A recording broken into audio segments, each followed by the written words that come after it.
What's up, guys? This is the Hiding Our Bias podcast. And I'm Caleb Brooks, and I'm with my co-host, Tripp Blackmon. Tripp, how's things going, man? Good, man. How are things down there? They're going pretty good. Big day yesterday up in your area in the recruiting trail. It was actually a big day here, too. Troy signed their best recruiting class ever and got some really good players. Had a couple 4-stars in there from the JUCO ranking, so had a couple guys come from East Mississippi that will be on the next Netflix series about them next year. And that comes from, they got the defensive coordinator from East Mississippi this year. He came as a defensive line coach. But it was a good day for Troy down here in recruiting, and definitely was a good day for Alabama in recruiting yesterday as well. Yeah. Are they still doing Last Chance U? I thought is that like a multiple season kind of thing? Yeah, they said they're going to do another season of it this coming year. So. Oh, wow. Yeah. But yeah, obviously Alabama did really well. I'm sure everybody's heard about that. I think Auburn did pretty good too, aren't they? Yeah, they 10? ended up moving up 3 spots yesterday into the top 10 at number 9. Signed 21 guys. They got a big surprise yesterday, getting the number 8 defensive end in the country, which was, I think it was a surprise to a lot of people. According to Gus Malzahn, it wasn't a surprise to him and his coaching staff. But Auburn ended up, they filled some needs. They got some good guys up front that I think are going to help them. They have one guy who had been committed to them since 2015, and Malzahn said that he feels that he's going to be able to come in and play immediately. So it was a good recruiting class for Auburn, and we'll see how it goes. It'll be interesting to see how their recruiting class does. Tickets, no accidents. Yeah, and it sounds like for the most part the rest of the top, 10 or so is pretty much the same old schools that's it every year.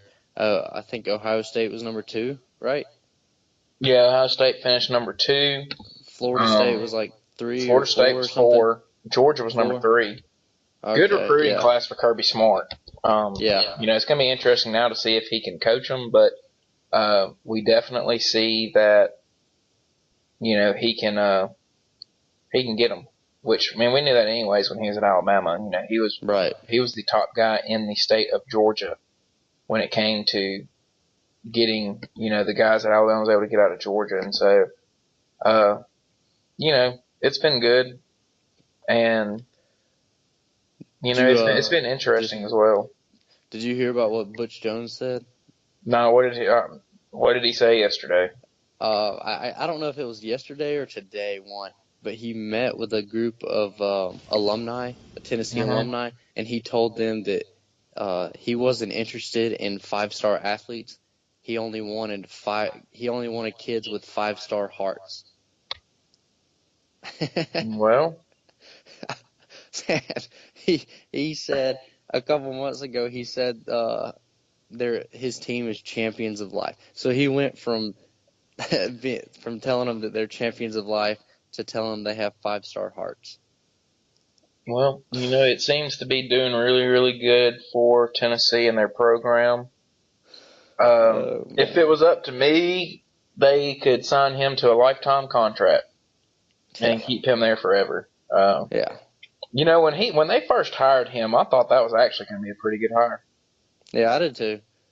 But some guys just don't work out, and that's my thing with Kirby Smart is we'll see if he works out. We'll see if he can coach the guys at Georgia. He's obviously able to get them, but we'll see if he can really, really coach them or not.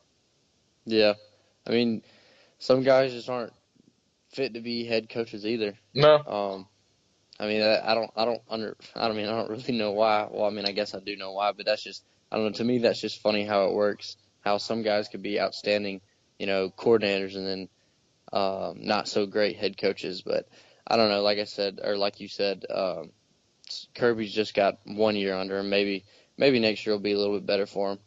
No, I'll go ahead and say right now, I got Georgia going to Atlanta next year. I don't see who's going to beat them in the East. So yeah, especially if they could just get their quarterback situation figured out. Well, they will. Eason's young. He's young like Jalen Hurts was, and That's going to be interesting with Alabama seeing Tua Tagovailoa and Jalen Hurts battle it out because there's a lot of people that say that Tua Tagovailoa has a chance to beat out Jalen Hurts, and then obviously Auburn has Jarrett Stidham coming in.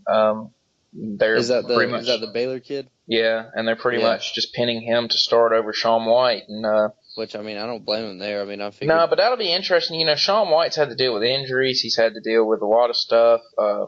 Yeah. He's not a bad player. Their offense clicked when he was in there this year. I've said all year that I thought they'd have been better off just putting John Franklin at quarterback and just letting him play.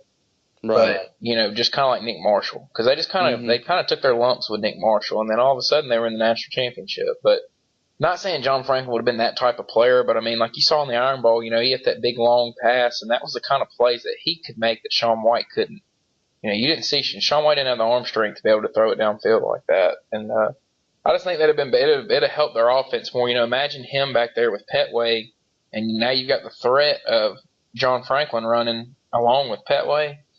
As good as their rushing was, it could have been even better, I think, with that. But Shaun White did probably offer a better passing game, but they still ended up finishing last in the SEC in passing anyways, only 169 yards a game. So if Stidham's able to come in and throw the ball around a little bit, it's really going to help out their offense.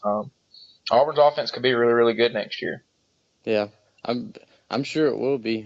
One thing I did hear about Shaun White, obviously we both have a couple buddies that go to Auburn, but from what I heard, my friends over at Auburn, they said that Shaun White just he wasn't really focused on football. From what I heard, he was just kind of going out all the time. Yeah, I've heard that really too. I heard that the night he got told that he was going to be the starter, that he was pretty much passed out at the Sky Bar down in Auburn. So yeah. So I mean, I feel like that's more of his issue.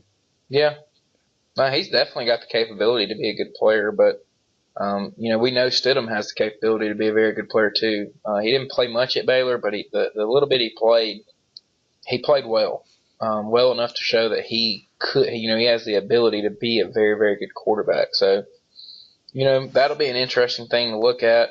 Clemson kind of surprised me. They only signed 14 guys yesterday, but they still finished 10th in recruiting, which just shows the caliber of players that they were able to pull in. Only signing 14 players and still able to stay in the top 10. Florida made the biggest jump of anybody yesterday. Them and Mississippi State. Florida jumped up 7 spots to number 13. They ended up taking that kid that went up to Ohio State and had the citation for marijuana, the wide receiver. They took him and let him sign a letter of intent yesterday. But it was good for them. Mississippi State made some moves, got into the top 25, moved up from 31 to 24. And had a pretty decent class. I think Dan Mullen's doing a really good job there. Of course, we got our buddy Stingray that has come on the show before and is a big Mississippi State guy. And, they're making some moves. I think Dan Mullen's a really good coach. And I think in the future it's going to be really hard for Mississippi State to keep him there. Yeah, it probably will. I saw where Jimbo Fisher was stealing recruits from Mississippi State. I don't know if you saw that or not. No, I didn't see that. Some kid just made some comment that Jimbo Fisher rescued him from Mississippi State.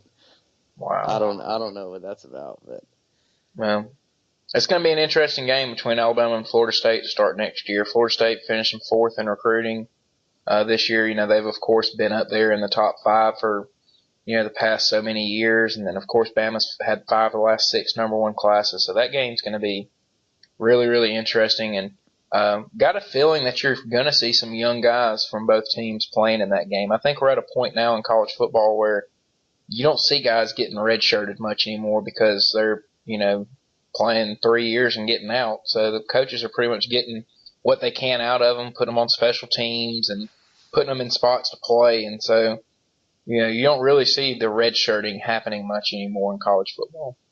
Yeah.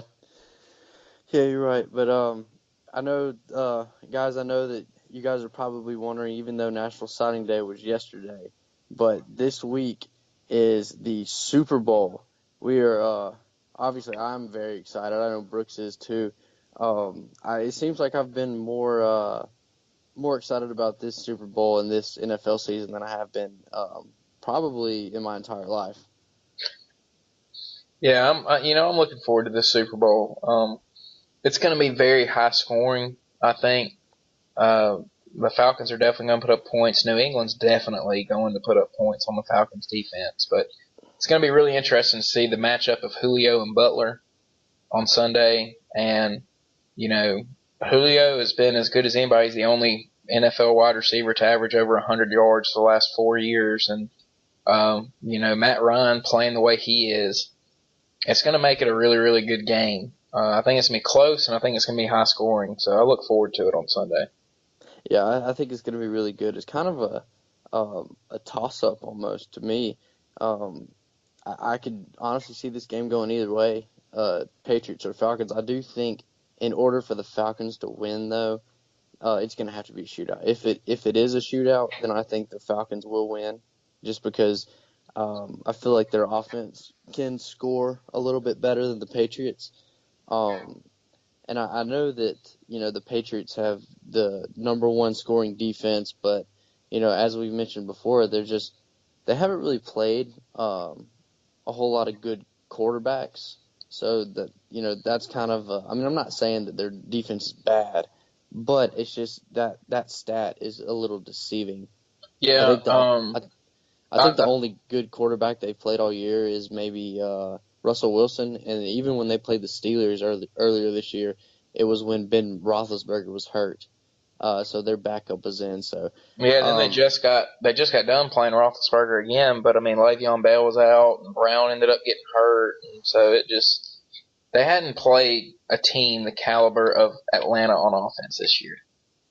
I yeah, would say, I'd say that the only time that they did play somebody that was decent on offense, because Seattle, it just depended where they played, and Seattle played New England in Seattle, and so they're a different team when they're at home, but when they went to Seattle, they struggled and they couldn't stop them offensively, and so this is going to definitely be the most dynamic offense that New England has faced this year. yeah, I think it will. I think it's going to be.